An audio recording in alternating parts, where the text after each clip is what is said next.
School book change ஆக போகுது. ஆமாங்க, இது 100% உண்மை. இது நம்மளை அஃபெக்ட் பண்ணுமா? இப்போ டிஎன்பிஎஸ்சி குரூப் 4 அண்ட் குரூப் 2 படிச்சிருக்க ஆஸ்பரன்ஸ்க்கு இது பாதிப்பாகுமான்னு கேட்டால் கண்டிப்பாக கிடையாது.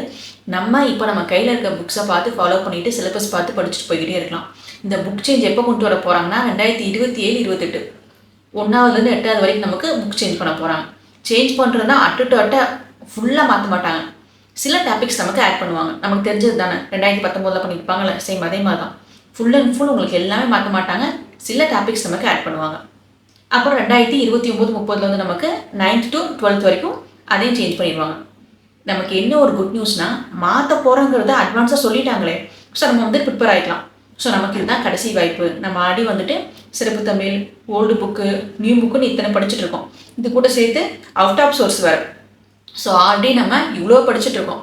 இப்போ நமக்கு வர குரூப் 4 அண்ட் குரூப் 2 வாய்ப்பு விட்டோம் அப்படின்னா திரும்ப அந்த புது புக்கையும் படிக்கணும். எப்போ சாமி ஆள விடுங்கடா அப்படிங்கிற மாதிரி இதை நம்ம கடைசி வாய்ப்பாக எடுத்துக்கிட்டு நல்லா ஃபோக்கஸ் பண்ணி படித்து வர குரூப் 4 அண்ட் குரூப் 2ல் ஜாப் வாங்கிட்டு ஓடி போயிடலாம்.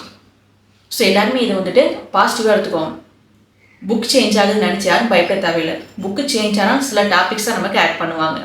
அதை பற்றி யாரும் ஒரி பண்ணிக்க வேணாம். ஸோ என்னால் முடிஞ்ச அளவு நான் உங்களுக்கு இதை ரொம்ப ஷார்ட்டாக சொல்லி புரிய வைக்க ட்ரை பண்ணியிருக்கேன். உங்களுக்கு புரிஞ்சிருக்கும்னு நினைக்கிறேன். ஸோ இந்த வீடியோ உங்களுக்கு யூஸ்ஃபுல்லாக இருந்துச்சுன்னா நம்ம சேனல் மறக்காமல் சப்ஸ்கிரைப் பண்ணி வச்சுக்கோங்க. பக்கத்தில் பெல் ஐக்கான் ப்ரெஸ் பண்ணி வச்சுக்கோங்க ஃப்ரெண்ட்ஸ். தேங்க்ஸ் ஃபார் வாட்சிங்.